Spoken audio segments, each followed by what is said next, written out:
Favourite serials இனி டிவிக்கு முன்பே சன் நெக்ஸ்ட் ஆப்ல ஜாலியா எல்லாருக்கும் முன்னாடியே பாருங்க.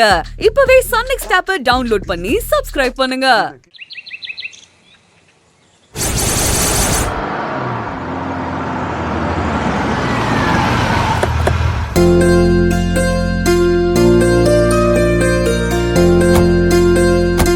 வாமா, இதுதான் உங்க வீடு.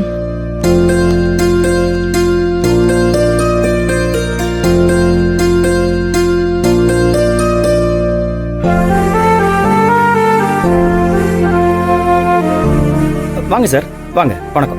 வாங்கம்மா. வணக்கம். வணக்கம். நீங்க யாரை பார்க்கணும்? தெய்வான மேடத்தையும் ராமச்சந்திரன் சாரையும் பார்க்கணும். அப்படியா? உள்ளதா இருக்காங்க, நான் கூட்டிட்டு வரேன். உட்காருங்க. சரிங்க, வாமா உட்கார். உட்காருங்க மேடம். கனகா சார், கெஸ்ட் வந்திருக்காங்க, 2 காஃபி எடுத்துட்டு வா. எடுத்துட்டு வரேன் சார். இது வந்துடுறேன் சார்.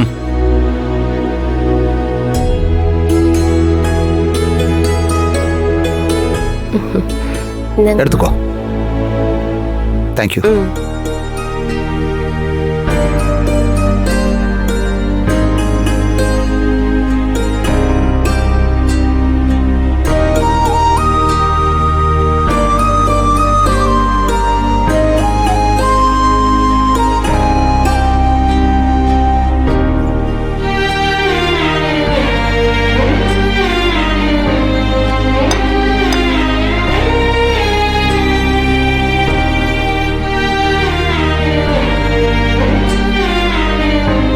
வணக்கம். வணக்கம் மேடம். வணக்கம். வாங்க வாங்க. வணக்கம். எப்படி இருக்கீங்க?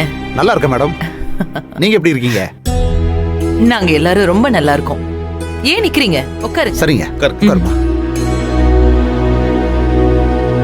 திடீர்னு வந்திருக்கீங்க, ஆச்சரியமா இருக்கு.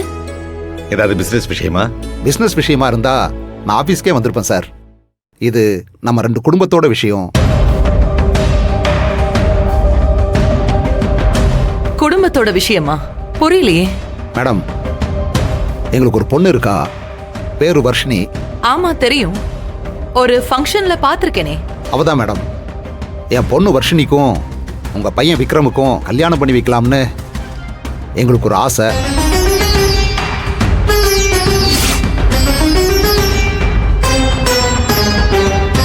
அதுல உங்களுக்கு விருப்பம் இருக்கான்னு கேட்டு பார்க்கலான்னு வந்திருக்கோம். விக்ரமுக்கு தெரிஞ்சா உன் சங்க கடிச்சு துப்பிடுவான். அண்ணனுக்கு கல்யாணமா? என்ன மேடம் யோசிக்கிறீங்க? இல்ல, திடீர்னு சம்பந்தம் பேச வந்திருக்கீங்களா? அதான் எனக்கு ஒன்னும் புரியல. இது எங்க மனசுல ரொம்ப நாளா ஓடிக்கிட்டு இருந்துச்சு. ஆனா கேட்கத்தான் கொஞ்சம் சங்கோஜமா இருந்தது. என் ஒய்ஃப் தான் நேரா போய் ஓப்பனா உடைச்சு கேட்டுருவோம் வாங்கன்னு என்ன கூட்டிட்டு வந்தா. கேக்குறதுல தப்பு இல்ல. ஆனா என்ன மேடம் சொல்ல வந்து நிப்பாட்டிட்டீங்க? என் பையனோட பாஸ்ட் லைஃப பத்தி உங்களுக்கு தெரியுமா? மேடம், நாங்க எல்லா விஷயமும் தெரிஞ்சுதான் வந்திருக்கோம்.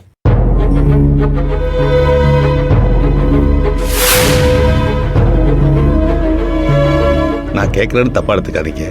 நீங்களும் எங்க அளவுக்கு சொசைட்டியில் பெரிய அந்தஸ்தில் இருக்கிறவங்க தான். அப்படி இருக்கிறப்போ உங்க பொண்ணை ஏற்கனவே கல்யாணமான எங்க பையனுக்கு 2ஆம் தரமா கல்யாணம் பண்ணி கொடுக்க சம்மதிக்கிறீங்களே, அதுக்கு காரணம் என்னன்னு தெரிஞ்சுக்கலாமா? சார், எல்லா வசதி வாய்ப்புகள் இருந்தாலும் கடவுள் உங்க பையனோட வாழ்க்கையில ஒரு சின்ன குறை வச்ச மாதிரி எங்க பொண்ணோட வாழ்க்கையிலையும் ஒரு குறை வச்சுட்டான். எங்க பொண்ணுக்கு குழந்தை பிறக்கிற பாக்கியம் இல்லைன்னு டாக்டர் சொல்லிட்டாங்க.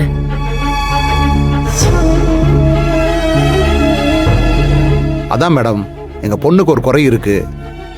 அதை மறைச்சு பொய் சொல்லி ஏதோ ஒரு பையனோட நம்பிக்கையும் வாழ்க்கையும் கெடுக்க எங்களுக்கு மனசு வரல. எங்க பொண்ணோட வாழ்க்கை என்ன ஆக போதுன்னு வருத்தப்பட்டுட்டு இருந்தோம். அப்பதான் உங்க பையனுக்கு இந்த மாதிரி கல்யாணம் ஆகி டிவோர்ஸ் ஆன விஷயம் தெரிஞ்சது.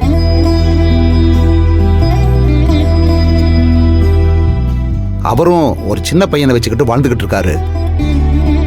என் பொண்ணுக்கோ குழந்தை பெத்துக்கிற பாக்கியம் இல்ல.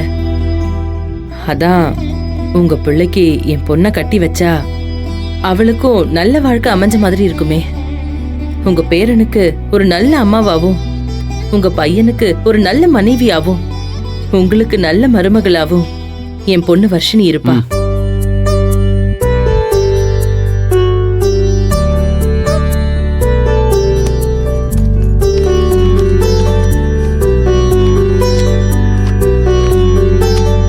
இதுல என் பொண்ணோட போட்டோ இருக்கு.